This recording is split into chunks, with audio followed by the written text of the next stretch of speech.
In this video, the middle-aged nerds discuss spoilers from books they read decades ago. Do you really need a spoiler alert? Do you really? Hey, I'm Glenn the Geeky Hippie. And I'm Bill, also known as Matt Stagger, and welcome to Non-Terrestrial Half-Life, where we read books we read in the first half of our lives and reread them in the second half to see if they stand the test of time or if it's just nostalgia that made us love it. And sometimes one of us is reading a book for our first time because we have a guest who's read it before. Speaking of guests, we've got our friend Peter on. Peter, how you doing today? Yeah, thank you for having me, and I'm very well, thanks. That's good. Always Good glad to to have talk you. with you, sir. Yeah. I know we had a great time talking Wheel of Time a few months back, a while back for the other channel, Yes. and it was a great time. And you're one of my favorite people to talk Star Wars with, even when we don't agree. So I figured it would be great to have you on this channel. And when we let him pick what book he's read, he wanted to talk about, he picked Dragonbone Chair. And I thought that was excellent because it's one of my all-time favorites. By Tad Williams, first book in the Memory, Sorrow, and Thorn trilogy. Was published, I believe, in 1988. And it's one of the modern fantasy classics, even if not everybody who reads fantasy has heard of it. So we've got our first time guest on this channel. Peter, when we have our first time guests, we always ask them a question. And when was it you discovered you liked books, that you loved books? And what books led to that? That's a question. I think as long as I can read, I read books. And I initially started a lot with Donald Duck. Who doesn't? And Yeah. then Right. from there, slowly went into local weekly comic books, of course. And then slowly but steadily, I think the famous five. I think. Do you know that one? Not From sure. England.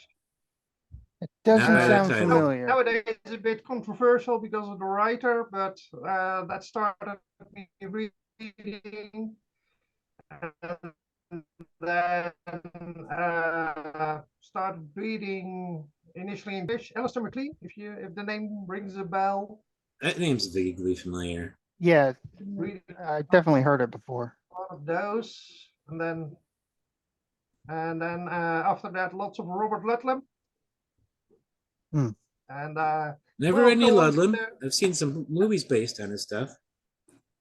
What got you into science fiction and fantasy? Somebody talked me into reading Lord of the Rings, and I thought it was awful, Ah, especially the first 100 pages. That's terrible. I find the first 100 pages of Lord of the Rings so terrible. But okay. After that, started to look around for many boys. Yeah, for me it was okay. a bit of Pierce Anthony, a bit of Louis L'Amour to start with. And then my dad saw those and went, I know something you'd like. And he gave me Stephen King's The Gunslinger, and I was off to the races. So that was definitely the book that hooked me. For me, it was Chronicles of Narnia and then The Lord of the Rings right after. That just, I've never really turned back and looked back since.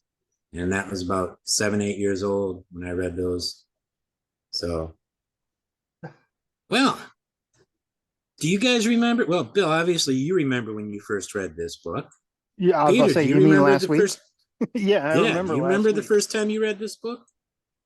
Dragonbone Chair? Sorry. Yeah, the connection is a bit unstable. Sorry. But my first time, Dragonbone Chair, early 90s in a Dutch translation. In the Netherlands, you can see it here. This is the Dutch title of it. Right. Translated by Max Schuchart, who also translated Lord of the Rings. Nice. That most likely set me onto it. And I think first time Dutch versions came out early 90s, so 91, 92, somewhere that I have a very early print of it. Yeah, my high school That's days. My first reading of this book was probably probably within a year of it coming out. I'm pretty sure I read it in paperback though, so I'm not sure. Um, I'm not sure if paperbacks are out within a year of the hardcover publication. But I remember reading it in paperback, and then it was the only book out in the series. It was the only Piers or Tad Williams book. Oh, Piers It's the only Tad Williams book in the library system. To the Green Angel Tower and the Stone of Farewell hadn't been released yet. So this was one of those series that I was reading as a teenager as it came out. And it's definitely has always been in my, my favorite list. I just don't know enough people. I've never found enough people that had read the series or even knew of the series, which just shocks me because it's just so good. And I used to describe it as the most beautifully written fantasy trilogy I'd ever read. And then I read Guy Gavriel Kay and Robin Hobb and Ursula Le Guin and realized, oh, there's more good prose out here that I just missed. Yeah, I will say that was one of the things that really surprised me was Tad Williams's prose is so good. I mean, it is right up there with Le Guin. Every sentence was kind of done with a particular love and care that you can sort of feel through the page once it starts flowing. And I mean, the prose is really, really well done. It's just beautifully done. So Yeah, I cannot speak, of course, for you, but for me, it was a genuine page turner. You just sat, started reading around you, keep listening. Keep reading. yeah. Now you read it in the English this time, right? Didn't you tell me you were going to be reading it in English this time, Peter? Yeah, I read it this time in English. So it was in that sense the first time read in English. Did much change no, from sorry? did much change? I mean, other than probably No, some names. no, I think the translator who, like I said, did also Lord of the Rings is very well versed in translating fantasy. And the names, although are slightly changed, are very recognizable. It is are we allowed spoilers or? Yeah. Oh yeah, we're yeah, full we're spoilers. full book spoiler. In the end, we have Simon. What is it? Simon Snowlock. Snowlock. Yeah, Yep. Snowlock. And in Dutch, that is Simon Sneeuwvlok. You see, it sounds very close. It is a very good translation. And I continued translating also other books in Dutch which I read. So yeah, it is very easy as far as I could remember after 30 years, because that's how long it's ago. That you could easily translate. It was I recognized quite a lot of it actually. So that was good. Awesome. And Okay. I thought, well, my English is, I started reading English books in the, I think, late 80s, because especially translated, if you read Dutch books and you read the translated version next to it from the library at the time, you notice the differences, and there are occasionally things lost. In this case, it's not that much, but that's why I started to read English. Yeah, I've often wondered how that translation, if anything, gets lost. Maybe some of the nuances. Yeah, I figure there must be on a lot, because there's one series I know that I've seen unofficial fan translations of a certain series that was translated from Polish into English, and I'm half tempted to read the fan translation. The Witcher? But yeah. I mean, you said from Polish. I don't know why I didn't say the name. You said of Polish. It, That's the first novel that came to mind. I'm like, it's got to be The Witcher, right? I really wish I knew Polish, because I'd love to read it in the original, just because I fell in love with that series, but I don't love it nearly as much as this Well, in some ways I do, because I do have it ranked slightly above currently. But after this reread of Dragonbone Chair, my love for the book's gone way back up. You know, it's been a good 15 years since I'd read it. So who would you say the Pieter for you would be the first time you read it, and Bill this time, this read, who would you say was your favorite character in this book? For me, it might sound strange, but it's definitely not Simon. He might be the main character, but he's not my favorite. My favorite character is Benebek. Yeah, same. I was gonna say Benebek is my favorite. He's sort of early proto Loyal from Wheel of Time is what he feels like. Right. But reversed, he's like short, Yeah, small yeah, yeah, instead yeah, of big. yeah. Well, like I said, early prototype. Right. And for people who've not read this series and are wondering, it's been influential on a lot of different fantasy authors. Right. George R. Martin has flat out said that this trilogy inspired him to write Game of Thrones. That before he read this trilogy, he didn't see fantasy as being as, quote, worthwhile a genre as science fiction for writing good literature. But yeah, definitely Benebek. I can see what you mean by being a proto loyal. Who is your favorite character, Peter? I still like the Duke Iskrimur. Is the Dutch Iskrimur version is fun. that's how I pronounce it. And I really I like the grumble, the old man. I don't know why, but I have a very soft spot for him.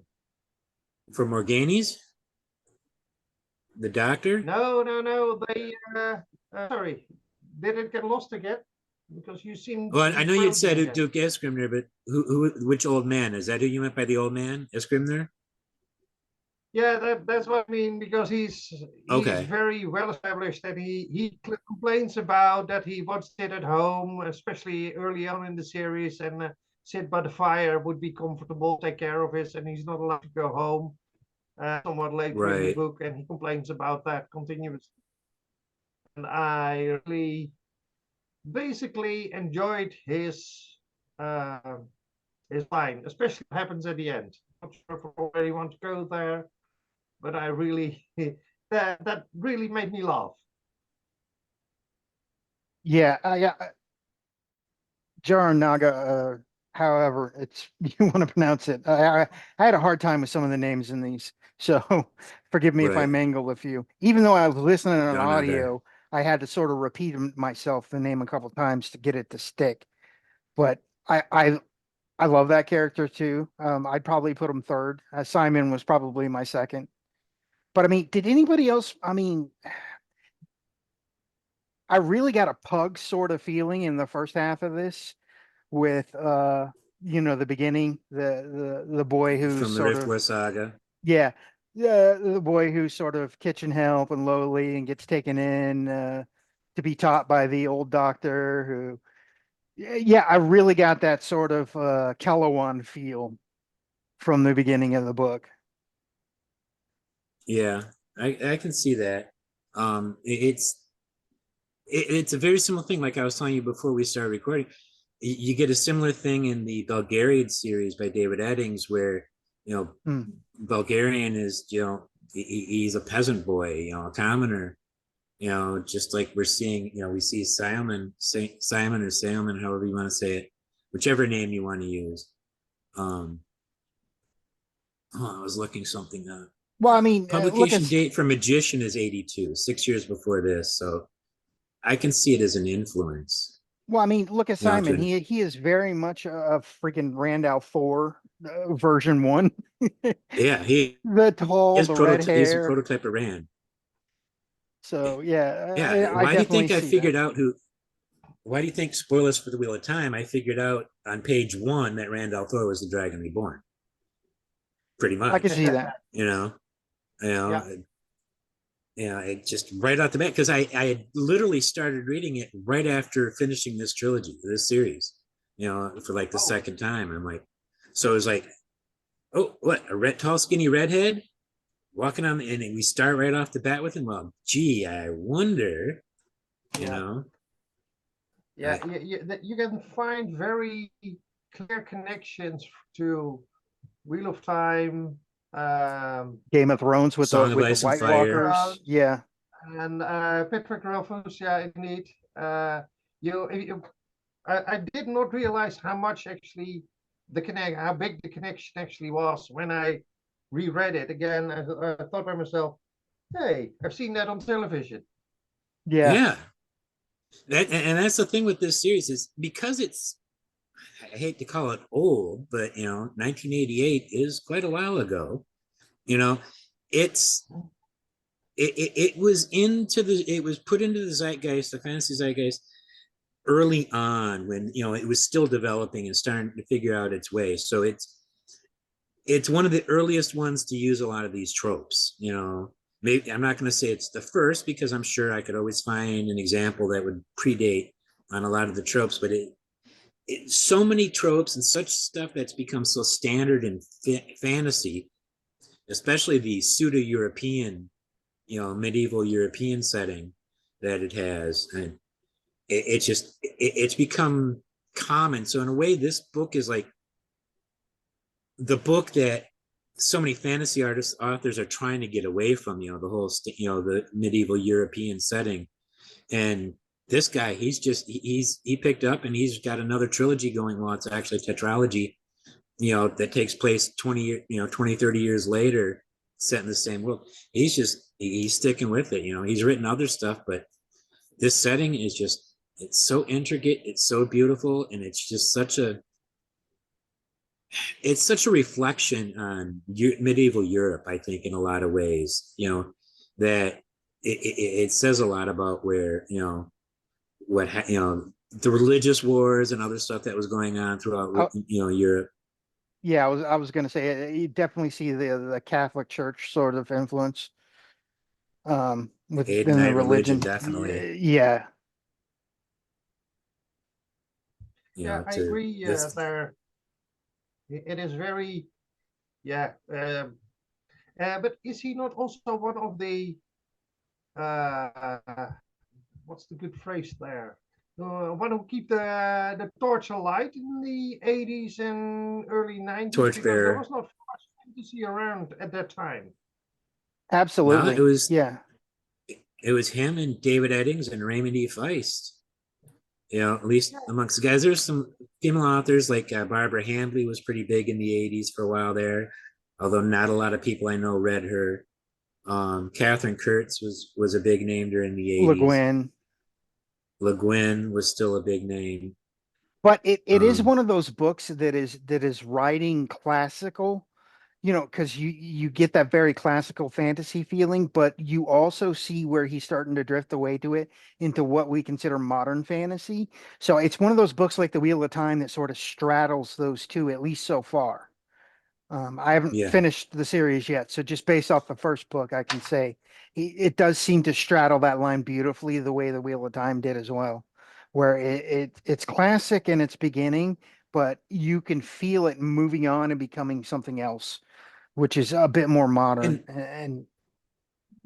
And one of the small ways he did that is, although this series has elves, and I have to say, I think they're my favorite elves in fantasy. Mm. Over Lord of the Rings or any other elves, but he has elves, but he never calls them elves. He moved away from the Tolkien word, that everybody, if he had called them elves, it would have been obvious, and I mean, they're obviously elves. They might not be called that, but they're elves. I don't even know if they've got 20 ears, but that really doesn't matter at this point because neither did Tolkien's elves. We just always assume pointy ears on elves. But yeah, by moving away from calling them that, and giving them a more Celtic based name of the city, which is, I was describing to Bill, Civvy, I think Tad Williams got civvy from the Celtic word she, which for English speakers, if you look at the word she, it looks like it would be pronounced city, It's because it's Sidhe. And how they pronounce that she, I don't know, but that's just how it is. I think that's where, he saw the Sidhe, and DH is supposed to be the thorn sound, the from the word the. And so he was like Sitha. And then that just evolved from Sitha to Sitha and Sithi. And yeah, not from Star Wars. I was going to say, there is a little bit of the Sith in there. So Right. Yeah. I don't think it came from Star Wars, but I could be wrong. I could be, it could be entirely Star Wars for all I know, but it was just something that's always stuck with me, is the naming the way he named his elves. And Well, in I that hesitate to sense, call the trolls dwarves, though. yeah. No, but I agree that it could be a bit classical Star Wars because the story in itself is a classic hero, farmer boy to hero Hero's story. journey. It is in Yeah, that it sense Yep. is. very classical, the hero's journey, and there is all Very people around Campbellian. this support, and in that sense, it's very classical. So, but I agree with you. It is the prose is fantastic. And Yeah. like I said before, you just keep reading. Once you sit, it is very hard to. Yeah, I don't know if you're the two of you read it this time or listened to it because that's the I new listened option to it. nowadays. But Yeah. Audiobook for me. Yeah, okay, it's yeah, first time I listening to it. okay. But I did But I stay up really, till like 4 in the morning listening one of the okay. nights. So, I will give it its You props. couldn't I put did it not want to down. put it down. Um, like I said, I think this came at a really needed time for me. The last two books we've read have been period books. Where we did Tale of Two Cities and Pride and Prejudice. So I was ready for something with actual stakes and a little bit of fantasy going on. So this really hit the Right. spot for me. Get back to our basics, I'm like, back to oh, the thank you. genres. But Yeah, no, it is. so this is In that definitely a sense, good book for you to read. Oh yeah, I loved it.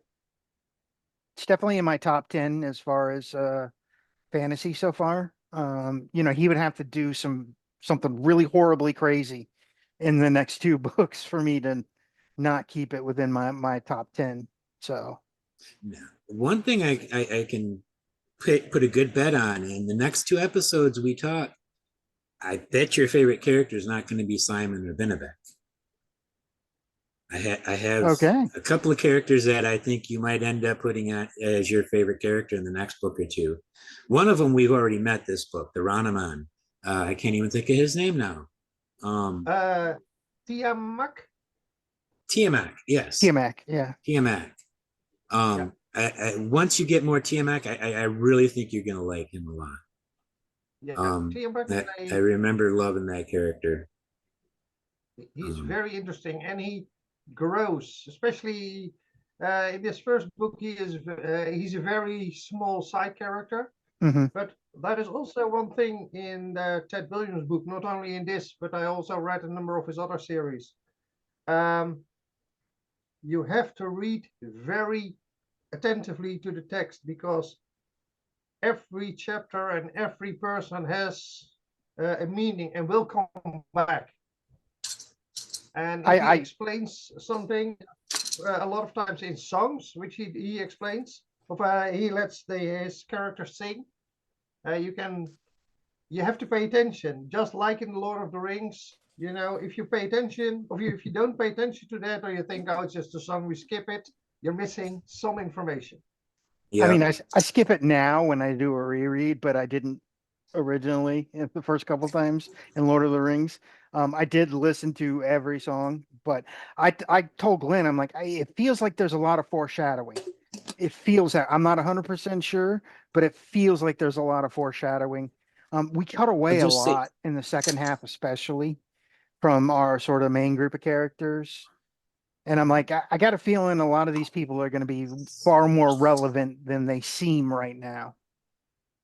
oh yeah, Yeah, I certain think that's characters, their storyline expands big time. Okay. yeah, definitely. And I think you have met the major people you will see in the next 2, or if you want 3 books, because I checked, but in we had this discussion online.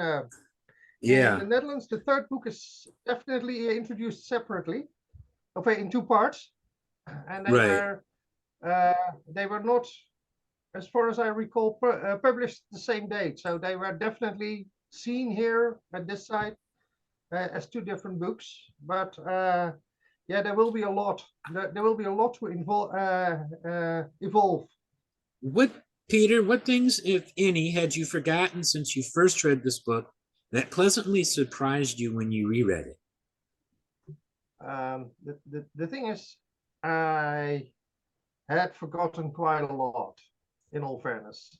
Right. And but they came back very easily. I think I reread it somewhere in the 2000s again, so it's quite a while since I reread it again. But the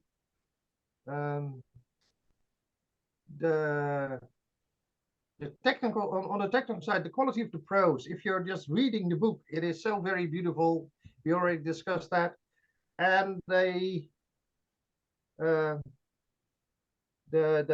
flow of the book, I think there's no other way to describe it. The flow of the story, it just keeps on, and his chapters are built up of in sort of small, can we call it sound bites? Although right bites is perhaps writer bites is perhaps the better word here. And so you're hoping really, by the time the series, the story takes off, you're hopping around all the different characters. And I find it very, that keeps the flow in the story, and it keeps it interesting, because you actually don't want to leave, but you also want to know what's happening to the others. So that is very, I thought that very pleasant. And the fight, I must confess, I was quite the fighting at the end. But all the how detailed it actually was. I've forgotten quite a lot about it. I knew the general story, and I was also again, are we allowed spoilers? Yes, absolutely. Full spoilers. Because at the end, yeah, okay. We had the snow dragon suddenly realized, and that is what I just talked about. You had the dragon was talked about throughout the book, and suddenly there it was, and oh yeah, that's where he got the white hair from in the end. Yep. So yeah. Yep. That was also a nice. Oh yeah, that's the fun of rereading it after such a long time that you go, oh yeah, that. For me, it was, I had forgotten how much of Miriamel's story started in this book. I had forgotten all about the little boy that was spying on Simon back at the hay-hole, which was just Miriamel in disguise, disguising herself, Malachi or something like that, I think the boy gave his name as. I had forgotten, I was like, who's this? I don't remember this character. And it was later, I'm like, oh, okay, yeah, I remember that now. But I had forgotten all about how much of Miriamel's story started in this book. And I forgot how much I really just love Joshua. Joshua is just, it's one of the best noble characters. Characters who's a noble, but he's also noble personality. He's probably one of the best noble characters I've ever read in fantasy or science fiction, as far as I'm concerned. He's not up there with Benedict on my favorite character of the book, but he is definitely one of my favorite characters in this series. And I'd probably say he's one of my favorite characters in fantasy in general, just overall. But for this book, it's definitely Benedict. Well, it's always nice to see a noble who's not a total douche. Yeah. I mean, 90% of the time they are. So it's rather refreshing when you get one that has a conscience and, you know, actually examines how is this going to affect my people before he says, how is this going to mess with me? And I think that is a Right. very admirable quality that does shine through in this book in particular. He understands the social contract, Yeah. you know, that Well, he some also tend to forget accepts about. responsibility. It's one thing to understand the social contract. It's a whole nother to take responsibility for it and live by it, you know, Mhm. and that's Ned something he Stark does. learned a lot from Joshua. Yeah. That's all I can say is Ned Stark learned a lot from Joshua when George Martin read this series. Um, was there anything that really surprised you that you weren't expecting about with the series, Bill? Trolls, man, I did not expect that. Um, you know, Especially small. I hear troll, I'm thinking giant sort of hulking, brooding. So when troll ended up being like you, I hesitate to call them dwarves, but the sort of analog Halflings almost? Halflings almost. maybe? Um, yeah, I was Mountain really, halflings? I'm like, okay, you know, is this where troll dolls came from? The little small guys? I would, I always kind of pictured, but there was another doll type thing that I kind of pictured, but I really liked the trolls in this series. This read though, through this last two reads, I actually start wondering: are they a separate species, or are they like a sub race of humans, like a subgrouping of humans that are all just short and Good happen to live in the question. mountains?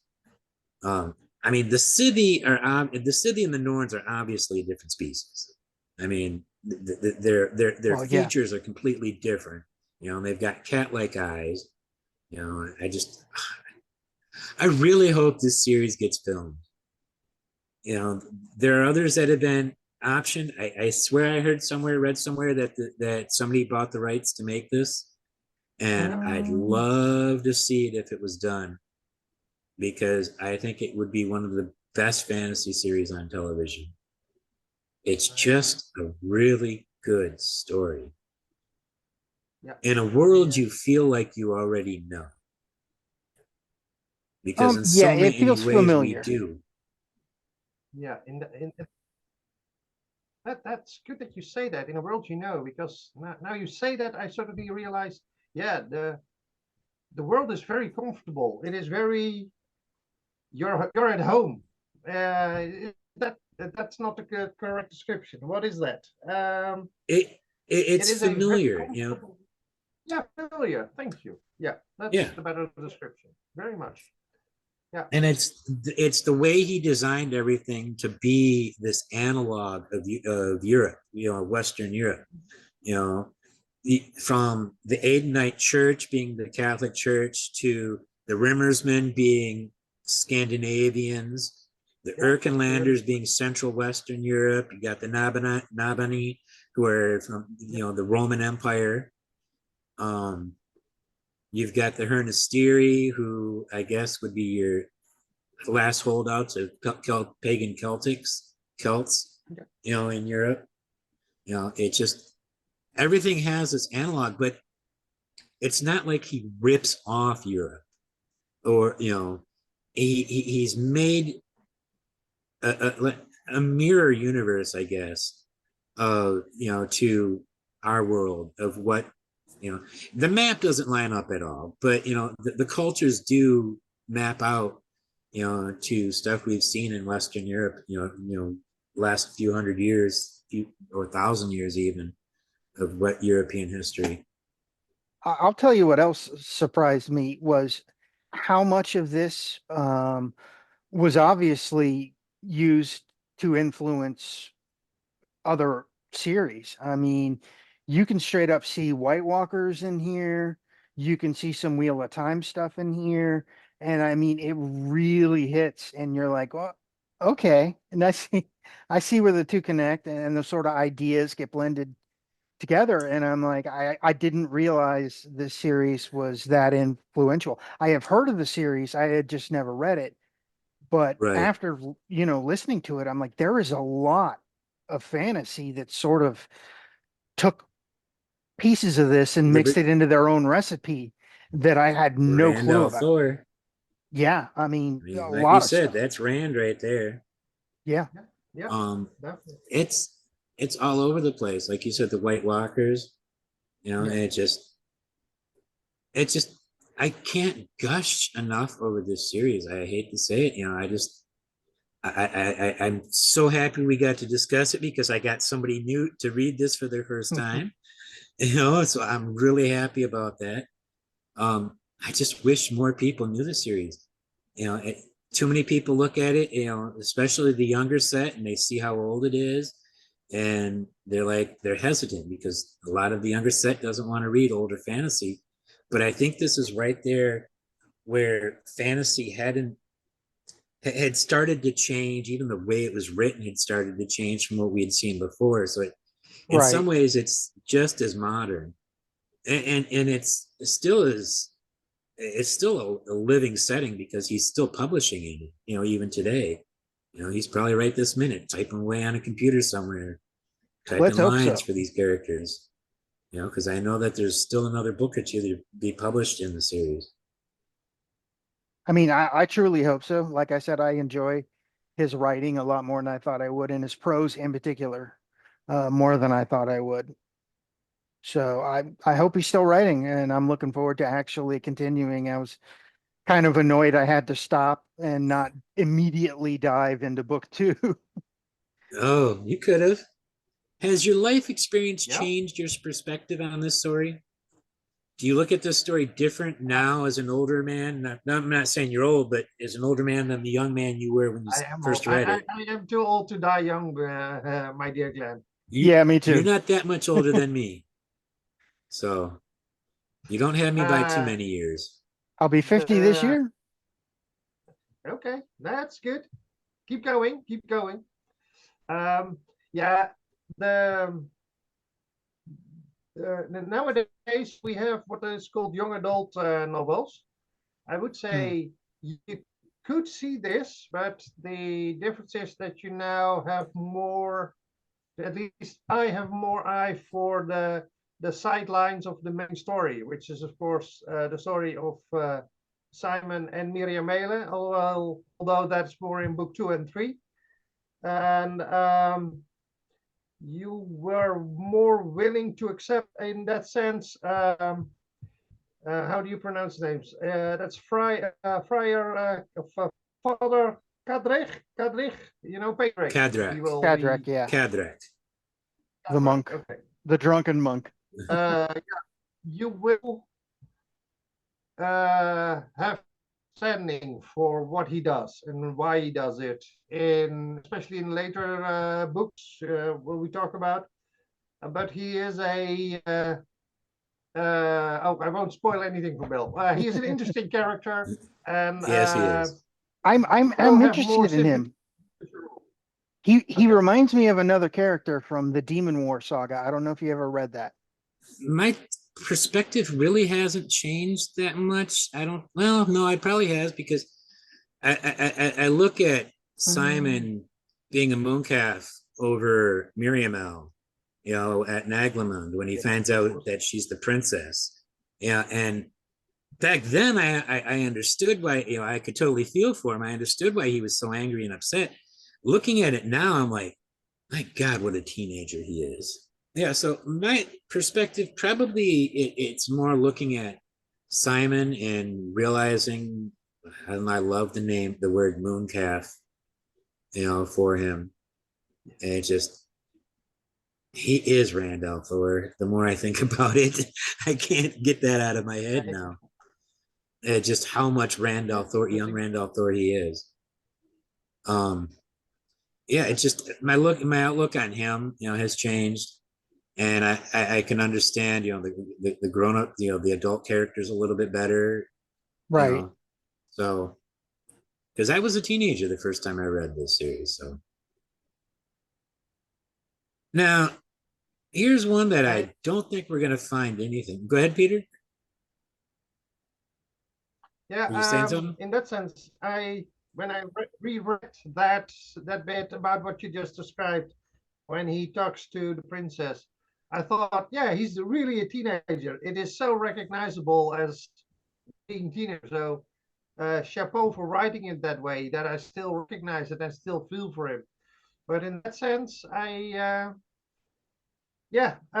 thought it very recognizable and not a how do you say that, bad thing? No, not really. So that Yeah. was Right. interesting. I mean, it Even the was way, cringy in the right way, that we were all sort of cringy at that age, at our first Yeah, sort of exactly. stumbling Yeah, relationship definitely. attempts. it's just him rushing out of Yeah, the council definitely. chamber when Miriam L came in, and when he realized who she was, it's just like, wow, what a child. Well, I mean, What adolescent, yeah, it's adolescent teenager in love. yeah, it makes sense. I remember Yeah. being that stupid and sort of love struck dumb. So Yeah. I it, remember being that love struck and dumb about 15 years ago. it happens. I mean, Yeah. Um, all right. Here's one that I don't think we're going to find anything. Are there any elements of this book that clash with today's social and or political climate, things that are problematic to you? Has this story aged well? I think it has. yeah, I'd say very much. Yep. I don't see Yeah, much at all that modern readers would find objectionable at all. No, I You think know, this. Yeah, I think the story aged very well, and I also think that if it would be written now, that the divide, that it would be less classic hero story. But that's a fine tuning and not a change really in the story. yeah. I I mean, the just biggest thing that the Campbellian hero's journey doesn't get used as often anymore. I You was know, just trying to and picture a sort of grim dark version of this, and I didn't like it. I was mm, like, yeah, I don't like that thought. Let's stick where we are. So I think it yeah, fits where it's supposed to. It's aged really well. I can tell that by I don't want to change anything really. Nothing came off particularly, uh, worrisome. yeah. So It's I don't think there's so it's a really pretty anything easy that, one to read on that. yeah. That gets a grade A Yeah, on that then. definitely. So so that brings us down to our last two questions. The first one is, what, if any, are some themes or character flaws that you notice now that you may have not noticed in your previous reading? Or just in general, Bill, what are some themes that stood out to you in this one? Um, Friendship, yeah, maturing, them, watching that growth as it occurs is one of my favorite things about telling stories in general, not even just fantasy, just telling stories in general, is seeing growth from one point to another. And there is, massive amount of growth done, especially by Simon in this yeah, there entire has to book. be. So, Yeah, yeah. And that's just the he, first of three. Yeah. yeah, Yeah, yeah. friendship is Oh, definitely a big theme. Yeah. I mean, yeah, we've got a lot of friendships. We've got the first friendship, it more of a master apprentice, but it was Simon's first friendship in this book was Dr. Morgani's. Um, If you and want then to he say made more friends with, gays, yeah, and then he ended up becoming friends with, Benedict. And that's just, it's a beautiful friendship. But Benedict's got probably my favorite friendship in this series. And ah, that's with Wolf. the wolf, yeah. with his, Early Wolf with, I brother, can't even, gotcha. Kantaka. Yeah, with Kantaka. Um, that's a great friendship. I'd love to see some, person dressed up as done up as one of these trolls riding on the back of a wolf. That would just be, I want to see that. I want to see that as Well, much as I want to see them kill the dragon. But um and Yeah. riding, See, what is it, sheep or loyalty, yeah, loyalty? Fair enough. yeah. there's the question of loyalty going on, all the people that are loyal to, Joshua was trying to be loyal to his brother, but Elias just went off the rocker, and Yeah. pushed, forced Joshua into what he did, and it's just that's another thing. What was some that you spotted, Peter? Yeah, I agree with you on the friendship and the loyalty and the changing loyalties. That knight who killed his father. Yep. So the treason there, and that is it is all there at the right moment. Is that the good description? And I think I have now more eyes for those character flaws that I had when I read it the first time. Yeah. How about you, Bill? Got any themes that stood out I that we mean, haven't talked about? no, not that we haven't talked about. Like I said, I think we're pretty early in the story, and there's a lot of foreshadowing and setup going on, especially with the ending we got. So, I think the whole series themes are going to come across next book, especially. That's when you hammer them Definitely. home. But overall, this one is, friendship, loyalty. Um, yeah. And then the last question I've got before we see if anybody has any other comments they want to make. Last question I had was, would you recommend this book to readers today? Would you recommend it to younger, older, or both? Yes. Just yes. All of the above. Yeah. Yeah. I'm a I, little heartbroken that I didn't read this before now. I'm a little heartbroken the more people aren't aware of the series.